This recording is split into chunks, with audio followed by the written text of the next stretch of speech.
religion. What does the word mean? I'm gonna give my definition, but the word religion comes from it could be a couple different Latin words. Religio meaning obligation, reverence, or bond, or religare meaning to tie or bind. You see religion everywhere. Steeples, religious chants, recitations, like certain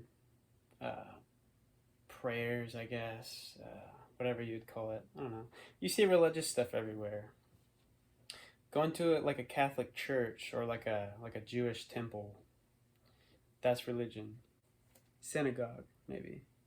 Here's the part where hopefully nobody gets offended because it's solely my opinion, and I can't stand when people care so much about your opinion. This is my belief. To me, religion is a joke. I said before, it's kind of a trap. It's complicated. If it were laid out real complicated in scripture, that'd be cool. Cause I'm cool with the scriptures. But people made it really complicated. Yah gave us simplicity. Yah, that's the short form of our Creator's name. If you've never heard it before, it's Yahuwah. I'll show you. That's the Creator's name in a very ancient form of Paleo Hebrew. Yod-Heh-Wah-Heh. I think he could have been speaking of religion in Jeremiah 8 when he's talking about the line pin of the scribes. Because a scribe is somebody who not translates, but they take an old document and they copy it. A scribe is a copyist. We've had a lot of instances of scribal playing around with the words. Deuteronomy 4, Proverbs 30, Revelation 22. Do not add to or take away from these words. That's what the Creator said. He gives simple words, says, do not add to or take away from these. It's just so that he could say, look, I gave you the simple words. Do it. If you want to be my people, do this. If not, do whatever you want. You're going to eat it. And then you can say, guys, I gave you the simple thing, and I even told you not to add to it or take away from it.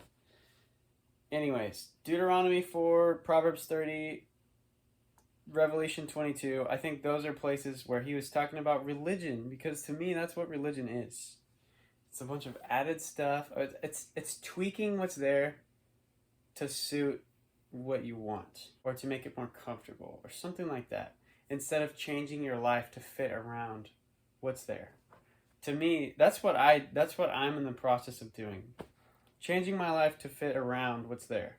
Yahushua, the one they called Jesus, and all of his disciples, and Paul, they taught against religion left and right. They're going around battling the Pharisees, the scribes and Sadducees, the Pharisees. They're battling Pharisaic Talmudic Judaism. People get it all twisted up. People think that they were teaching against, in reference to Yahushua and his disciples. People think that they were teaching against the eternal commands that are laid out in all of the scriptures before the, quote, New Testament.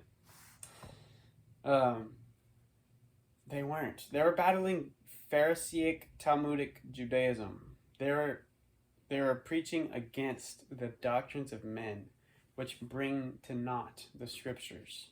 They were battling against the doctrines of men. To me, the doctrines of men, that's what religion is made of. They rebuked the additions to the command, to the Torah. Torah is instruction. It's not law. Law is a horrible translation of the word Torah from Hebrew. It's instruction. Anyways, Yahushua and his disciples rebuked the additions to the Torah. And they openly spat on them, and it pissed a lot of people off. But a lot of people really got behind it because they kind of, I'm assuming they could see, like, oh wow, we're being like super religious. And that doesn't mean that everybody started breaking the law because Jesus said so, but they started spitting, everyone else started spitting on all the made up trash that was based around the eternal commandments of your creator. It was super simple, and they made it hard. Not Yahushua and his disciples, they didn't make it hard. Pharisaic Judaism still makes it hard. Talmudic Judaism. Read the Talmud, crack that baby open. That's hard. The Talmud, if you don't know, it's a Jewish religious text. Kind of like all the books that your pastors will write, how they always write about, I don't know, the obedience and how to be obedient and how to live with God in your life and all this stuff. The Talmud is kind of like that. The Talmud is basically a bunch of rabbinic, it's a bunch of like pastoral commentary on the scriptures that Yah gave us, the commands that Yah gave us. So the Talmud, fat book, just packed full of, this is what this teacher said about this law. This is what this teacher said about this law. And then in this circumstance, when these things happen, this is how they went about it. It's a neat idea, but they really, really add a lot to the Torah. And Yahushua, the Messiah, did not like that. I don't like it either. That's why I'm not Jewish. I mean, I do a lot of things that like people think are Jewish. Like, I wear these tassels on my clothes. Like, everybody asks me if I'm Jewish, if they know, but most people just don't say anything. Some people probably just think I'm weird. In short, though, the Jews do way too much that's not there in the scriptures, and the Christians do a bunch of stuff that's also not in the scriptures because they take away too much of what's required of you to be walking in discipleship in a scriptural way. So the Jews add too much, Christians take away too much. So whenever people ask me this and that, I say I'm kind of like half Jewish, kind of like half Christian, but I'm not religious. I adhere to the entirety of the scripture. Yahuwah loves simplicity. He laid it out very simply for us. I reject religion. I usually make it a point to tell people that whenever they ask me what my religion is. I have like this whole like rant that I go on. Well, religion is man-made. I reject it. I personally don't adhere to any religion. I just read the scriptures. I read the Bible. It's a Hebrew thing. I adhere to the scriptures as closely as I can from the beginning to the end. I think it all applies still. Everything that can apply. Obviously, I'm not a high priest, so I don't do high priest things. I'm not a woman, so I don't do woman things. I'm not a king, so I don't do the things that kings do in the script. Whenever he lays out all the commands, he says, this is what you do as a grown man who's a husband and a father. This is what you do if you're a farmer. This is what you do if you're a king. This is what you do if you're a wife. This is what you do if blah, blah, blah. Only like 30% of it maybe applies to me. Maybe even less. It's really not a lot. There's not 613 laws, guys. Come on. Get over it. You stole that from Talmudic Judaism. The 613 law thing, straight out of the Talmud, 3rd century rabbi Maimonides, Rambam, I don't know. That's what they called him. 3rd century AD.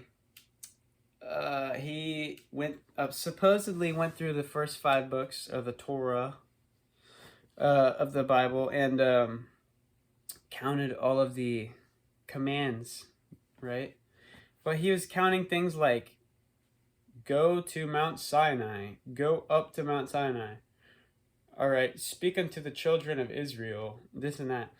There's not 613 laws. That's a made-up thing, and you guys stole it from Judaism. Wow, you're so cool. Basically, the command is a light to my feet, to my path. I use the scriptures as a guide to existing. That's it. Simple. It's really that easy. Just read it. Paul even talks about how he didn't know what sin he didn't know what sins he was committing until he read the Torah, until he read the instructions of the Creator. And then now you know, oh my goodness, I've been lusting. Wow, oh my goodness, I've been looking at women. I shouldn't have been doing that. Now you have a choice. Do it or don't do it. If he says don't do it, I try my best not to do it. If he says do it, I try my best to do it. It's so simple. And you don't have to take away anything to make it simple. You don't have to add anything to make it simple. Just read it and do it if you believe it. I believe it, so I do it. Dang it. I messed up the camera angle because I forgot to add this one thing. One more thing. There is at least a couple times I can think of in the scriptures, and I didn't write them down, the places. But if you're not afraid, look it up yourself. I'll quote it. There shall be one law for the native born of the land and the stranger who sojourns among you. What does that mean? Didn't tons of Egyptians leave with the Israelites in the Exodus?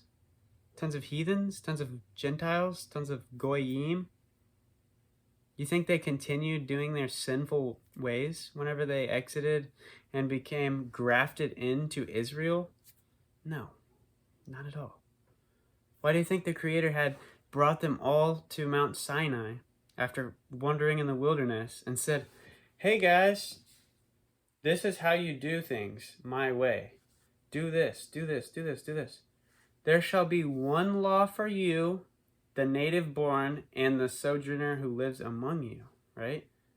If you were not born into an Israelite beliefs, a Hebrew belief system where you actually adhere to the commandments in the scriptures and don't think they're abolished for some weird reason, if you weren't born into that, you are a sojourner living among the people who were, okay? Even if you're not in the land, you're grafted in through belief. Paul talks about it. Go read it. I can't remember where. But yeah. And get a shofar, you dirty animal.